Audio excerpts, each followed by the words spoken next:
If I were asked to pick out a single phrase in the entire Hebrew scriptures, the Tanakh, the Old Testament, the single most meaningful phrase in the entire Tanakh, it would be the phrase that Frank just read out for us here. And the story behind it is that the Israelites had been enslaved in Egypt for 430 years. And now suddenly Moses has an encounter. Moses has no idea who this God is. They haven't been worshipping this God for 430 years. And he has this encounter at a burning bush, where the bush is burning, but it doesn't seem to get destroyed. And he approaches to see what's happening, and a voice says, "Take off your shoes, you're on sacred ground." So he takes off his sandals. And the voice speaks to him and reveals himself, as the God of Isaac and Jacob, Abram and Jacob and Isaac. And he's telling Moses, you have to go back to the land of Egypt and set my people free. Now Moses is actually wanted for murder in Egypt. He'd murdered an Egyptian and he had to fly. And he went off into the desert and he married a Midianite woman and served her father Jethro, who was a priest of a different God. And now he's meeting this other guy who wants him to go back to Egypt where he's wanted for murder. And Moses is making all kinds of excuses that he doesn't want to go back. And finally he says, when he's run out of excuses, he says, I don't even know which God you are. If I go back and I say to the Israelites, your God has sent me back to you, and I'm to set you free. And they say, what God are you talking about? We haven't had a God for 430 years. We've been living in Egypt. Who are you talking about? What am I going to say to them? And in Hebrew, God says to them, Ehiye, Ehiye. Now that's translated into English as, I am who I am, or I am who I am, or I am that I am. But there's a problem with it. There is no present tense of the verb to be in Hebrew. You cannot say I am in Hebrew. You can't say it in Swahili either. So there's a device which is called predication without a verb. So you can indicate the present tense, but there actually is no present tense of the verb to be in Hebrew or in Swahili. So if I want to say in Hebrew, for instance, I am the king, I say ani melech, me king, but there's no verb connecting them. If I want to say in Swahili, I am an elder, I would say, mimi mzee. So, me, elder, but there's no present tense of the verb to be connecting them. Now, there's a present tense of every other verb in the language. And there are all of the other tenses of the verb to be in Hebrew and in Swahili, but there's no present tense of the verb to be. So you cannot actually say, I am, in Hebrew. So you get around it by this predication without a verb. So what God actually said in Hebrew is, Ehiye, Ashir, Ehiye, I will be who I will be. It's a future tense he's using. Now, we do the same thing in English sometimes. We mix up tenses. So if I say to you, for instance, I'm going to San Francisco tomorrow. So I'm actually using a present continuative. I am going to San Francisco tomorrow. I'm using a present tense to indicate a future action. So we mix it up in lots of languages, this idea. So there's a sense of I amness in Hebrew, but the verb doesn't exist. So what was God on about here? Now he's conveying some kind of a sense of I amness, but is using a future tense. So my hit on it as I was meditating on this morning is that the I amness represents the transcendence of God. And when you make the statement I am, you can't follow it with any qualifier. If I say, for instance, I am Irish, I qualify the I am by identifying with a nationality, or saying I am hungry, identifying my amness with a passing state. It doesn't make any sense. So you can't actually say that in Swahili. I can't say in Swahili, I am hungry. I can't say it in Swahili. I have to say, nasikia njaa. I am experiencing hunger, but I can't say I am hungry, because I can't identify my isness with the passing state of hunger. Or I can't say I am Irish. I can't identify my isness with a passing state of being incarnated as an Irishman in this particular lifetime. So you can't say it in Swahili and you can't say it in Hebrew.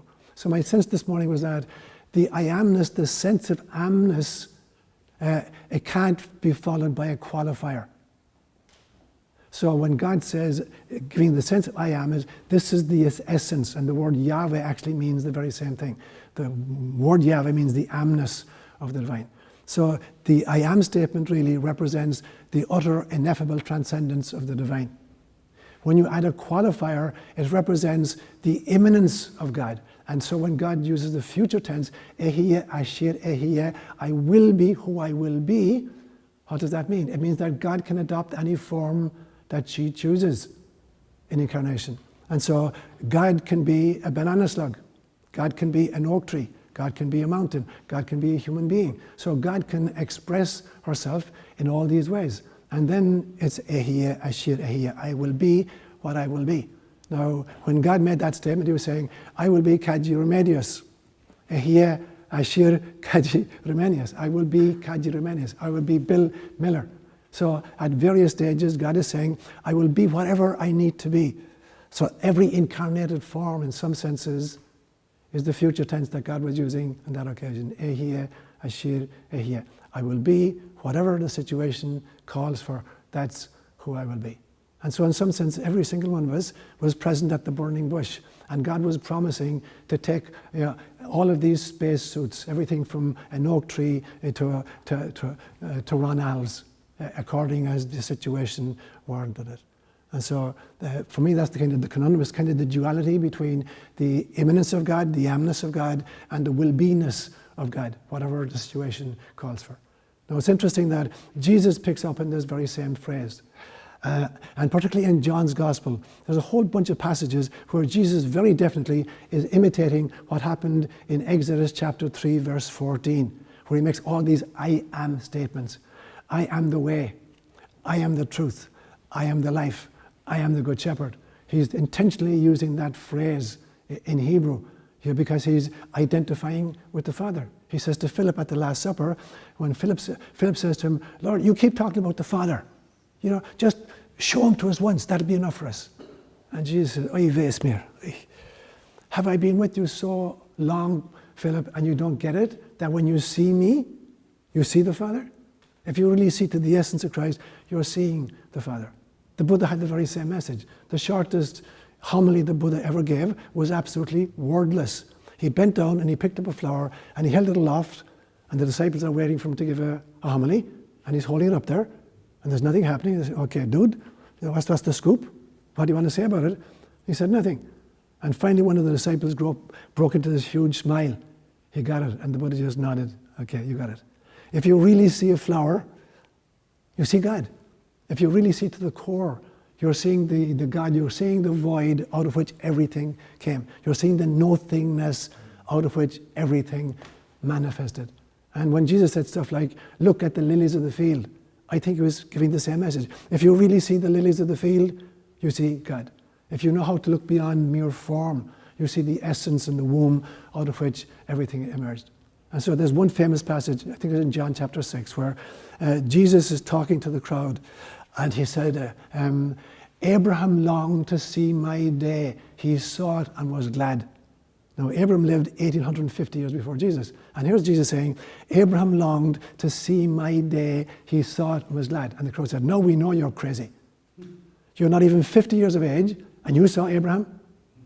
And Jesus' response was, before Abraham came to be, I am. He didn't say I was. He said before Abraham came to be, I am. Because he knew exactly who he was. But this was the message he gave to the rest of us as well. So there's this great story which is almost mathematically precisely in the center of the three synoptic gospels, where on the road to Caesarea Philippi, Jesus is walking ahead of the group, and he's deep in thought, and all of a sudden he stops and he lets the crowd catch up with him, and he says, who do people think that I am? And so, well, some people think you're John the Baptist come back to life. Some people think that you're Elijah. Some people think that you're one of the Old Testament prophets. So I said, okay, that's the crowd. They don't really know me. How about you guys? You've been with me now for 3 years. Who do you think that I am? And Peter says, you are the Christ, the Son of the living God. Now, before he asked those two questions, I believe Jesus was asking the question of himself. Who do I think that I am? And that was the most important of the three questions. It's not that important who people think you are. It's not even that important who your friends think you are. If you don't know who you are yourself, you can't understand what your mission is. Now, there's a version of that in the Gnostic Gospel of Thomas. It's a very different version, where he's with the disciples and he says, who do people say that I am? And Matthew says, they think you're a great philosopher.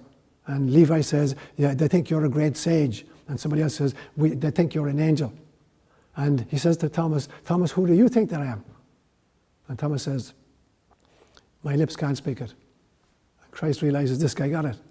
And he brings him aside and they have a conversation, just the two of them. And after a few minutes, Thomas comes back and the guy said, what did he say to you? And Thomas says, I can't tell you. If I tell you what happened, you'll pick up stones and you'll kill me. So what happened between Jesus and Thomas? I want to fill in the blanks in my imagination. What happened was this, that Jesus took Thomas aside and he said to Thomas, Thomas, where's the Tom here? Thomas, who do you think that you are? And Thomas says, me? I'm Thomas. And Jesus says, no. Who do you think that you really are? And Thomas says, I am the Christ, the Son of the living God. And Jesus says, bingo. You got it. That every single one of us is the Christ, the Son of the living God. Now Thomas comes back to the crowd and they want to know, what did he say?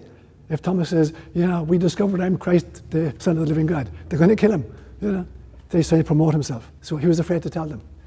Now that's the question that each one of us asks ourselves. And in some senses, that's what we've been wrestling with for this weekend.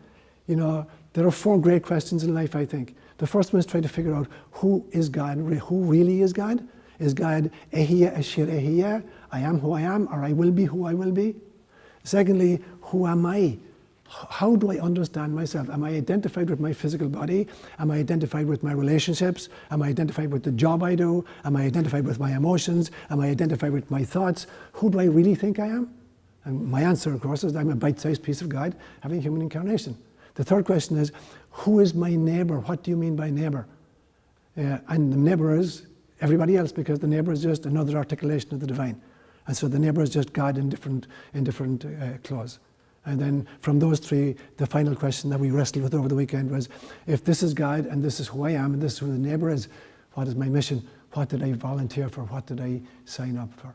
And in a sense, that's, you know, all of the discussions of the weekend, we've been looking at those questions, trying to understand our personal understanding of God, our personal understanding of the self. So the exercises particularly that Michael led us through yesterday and Jay last night was to chip away what is not us in order to discover what is us. You know? And when you do that, if you can answer any one of the first 3 questions, you've answered all the first 3 questions. If you really know who God is, then you know who you are. And if you know who you are, you know who your neighbour is. Or if you start with yourself, if you really know who you are, then you know who God is and you know who your neighbour is. Or if you start with the neighbour, if you really, really, really know who your neighbour is, then you know who you are and you know who God is. And then mission flows effortlessly from that. And so it seems to me that's what we've been working with over the weekend. We've been wrestling with these questions, even if we didn't articulate them in that precise fashion. And so for me then, this extraordinary statement in Exodus chapter 3, verse 14, where God identifies herself or himself as Ehiye, Ashir Ehiye, I will be who I will be. And that would be the question I would maybe ask us to ponder in the week ahead. When you make that statement, when you say Ehiye, Ashir Ehiye, I will be who I will be, what's that going to look like?